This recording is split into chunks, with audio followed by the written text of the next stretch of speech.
what's that? What's your favorite Christmas song? The first one. Don't call me faithful.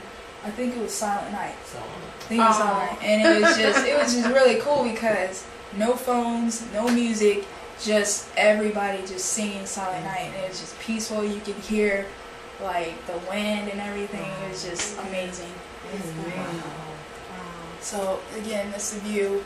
That's the manger.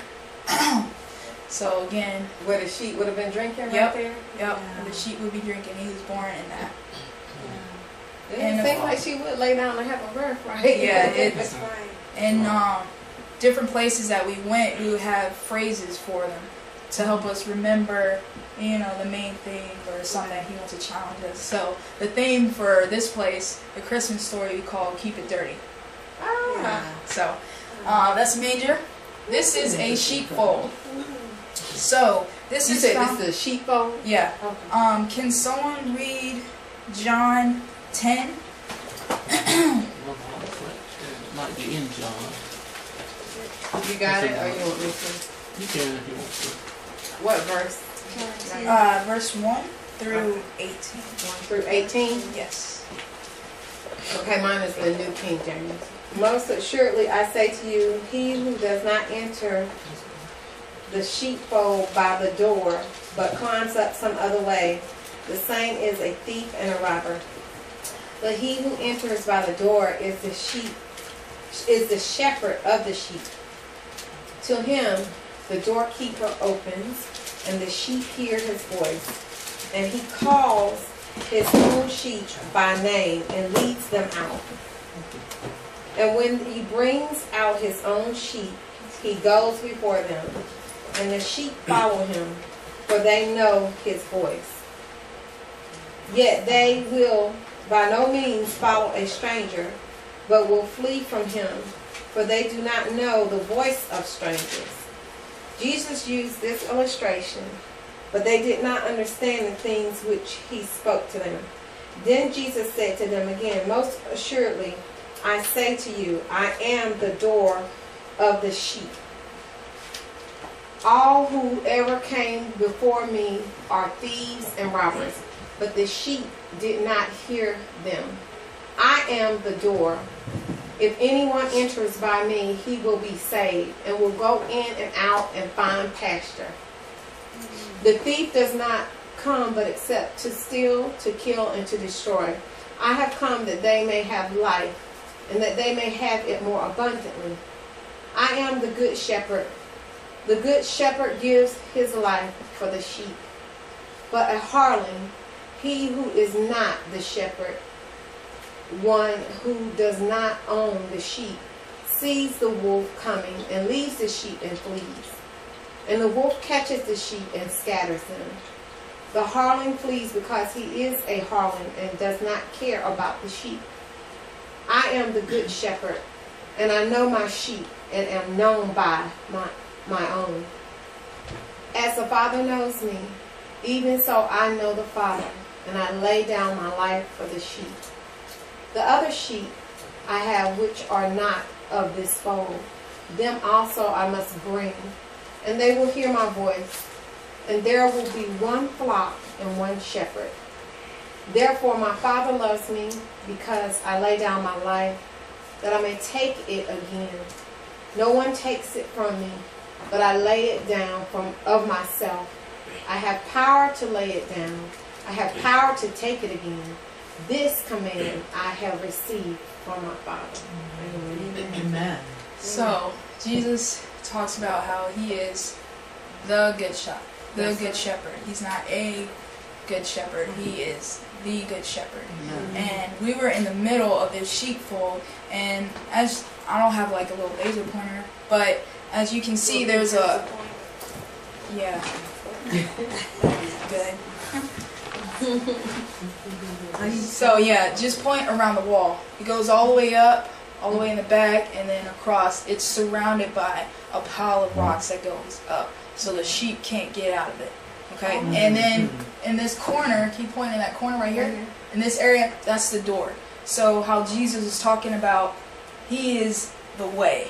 You know, you can't try to enter over there Right. because that's not the way to get into the sheepfold. And the people who get in there, thieves and robbers, people trying to hurt the sheep, but the only way you can get through is through the door. And our teacher, he told us that we had to do everything he did. So if we had to jump over rocks to get to a certain place, we had to jump over rocks. There's one incident where one person decided to go another way to get actually in the sheep pen, and he yelled at him. He was like, "You're not supposed to do that. You're supposed to follow where I'm supposed to be going. You can't get in through that way. You have to go in through the door." Right. So it was really cool just to have that picture and then also see it in the Word. So, and then how God talks about He is the good shepherd. You know, He's looking out for the best of the sheep. Yes, You know, He knows like what's harmful for them. And then actually I'm going to read a couple of scriptures from Psalms 23, and it just talks about being a shepherd. So, Psalms 23, the Lord is my shepherd, I shall not want. He maketh me to lie down in green pastures. He leadeth me beside the still waters. He restoreth my soul. He leadeth me in the path of righteousness for his name's sake. Yea, though I walk through the valley of the shadow of death, I will fear no evil, for you are with me. Thy rod and thy staff, they comfort me. Thou preparest a table before me in the presence of mine enemies. Thou anointest my head with oil, my cup runneth over. Surely goodness and mercy shall follow me all the days of my life, and I will dwell in the house of the Lord forever. So, sheep are very dumb animals. Okay, so the shepherds, what he was telling us is the shepherds back in the day were little boys and women. That just totally just, I thought it was just old men, as shepherd, but they would actually be on the top of the hill watching down to make sure everything was going right. But the shepherds really were little boys like David, and then women. So a shepherd, let's say a sheep would go one way, what the shepherds would do, they would have a rock and they would throw it right in the path so they won't go that way, and then they'll turn around. Also, sheep, they only follow their shepherd's voice. They don't follow anybody else's voice, but they follow the shepherd's voice. So Jesus says that, you'll know my voice because I'm the shepherd. So we have to follow his voice because we're his sheep. So it's just like little illustrations like that, that just, again, ties it all together. So it says, I have some notes here. And then also we'll talk about the staff. It says, Yea, though I walk through the valley of the shadow of death, I will fear no evil, for thou art with me, thy rod and thy staff comfort me. So, pretty much the shepherd is the one who takes care of the sheep. Jesus takes care of us. He knows, what's best for us. He knows what's harmful, so he directs us away from that. So we have to trust him. Thy rod and thy staff, they comfort me. The rod and the staff was there for protection, to keep away from evil, but it was never against the sheep. It was only against harmful things. So that we find comfort in that, knowing that Jesus is a good shepherd, and he's going to look out for us, and he's going to protect us. And he's going to, if we listen to his voice, if he tells us not to go this way, we have to follow his voice and know that he has the best interest in hand. He has our best interest in hand. So we have to hear his voice, follow him, and know that he's a good shepherd and he's going to take care of us. So that was kind of like, just a really cool thing, because what he did was, his name is John, he was in charge of our group, but he brought us in a field, and you could see sheep, and you could see the shepherds, and the shepherds were little boys and a woman, and how, it was actually cool. The boy threw a rock in front of the sheep's way so we wouldn't go that way, and go the other way, just lead them where they needed to be. So I thought that was cool. So that, Raina, can I say something? When you read, Tanita read John 10, and it talked about verse 1, it says, Verily, verily, I say unto you, he that entered not by the door into the sheepfold, but climbeth up some other way, the same is a thief and a robber. I was just kind of thrilled, because this is a sheepfold. So this is called, I never knew what a sheepfold was. So now I know it's like the encasement, the rocks around it, and we're inside. So we're covered and protected on all sides. So God keeps us in protection.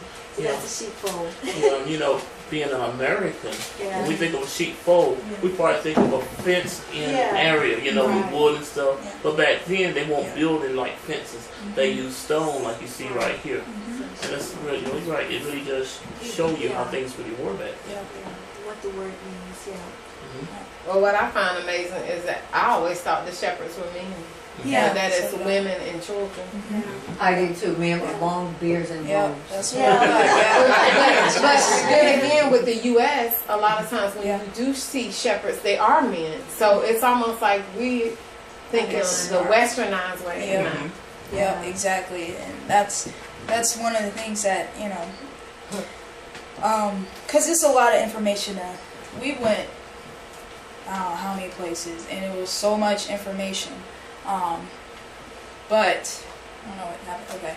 Okay. But before I went on the trip, I asked the Holy Spirit just to for me to understand and learn and gather all the information that He wanted me to get.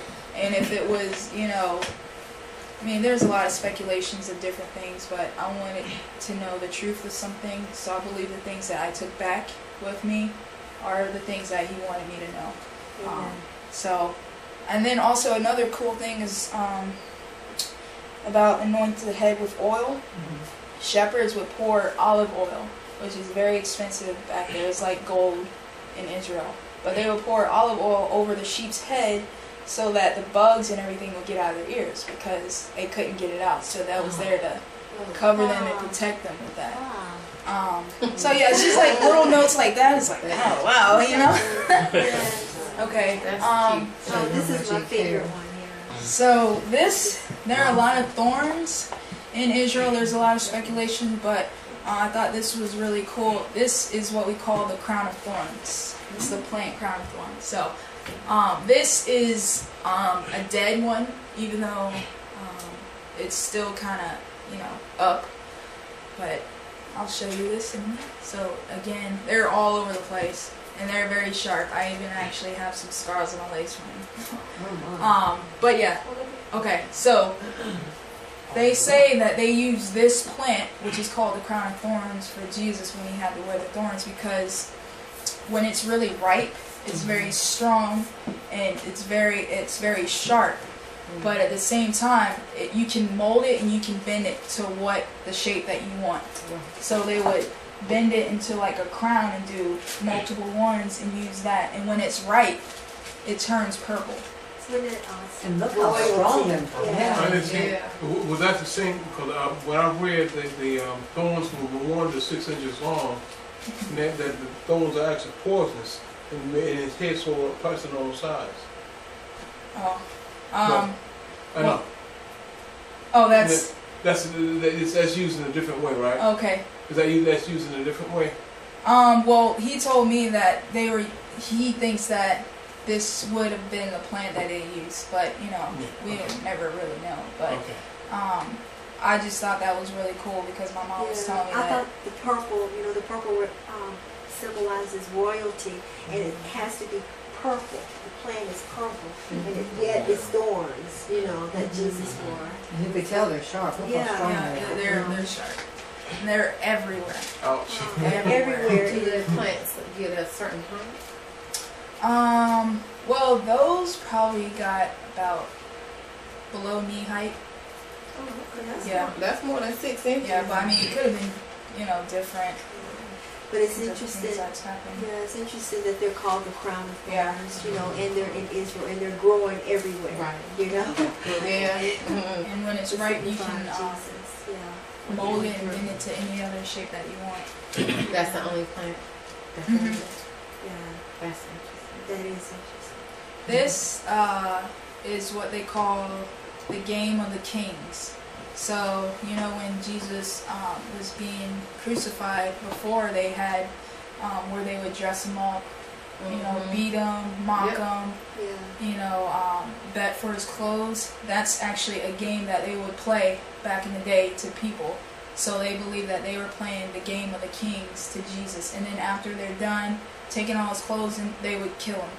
So they believe that this was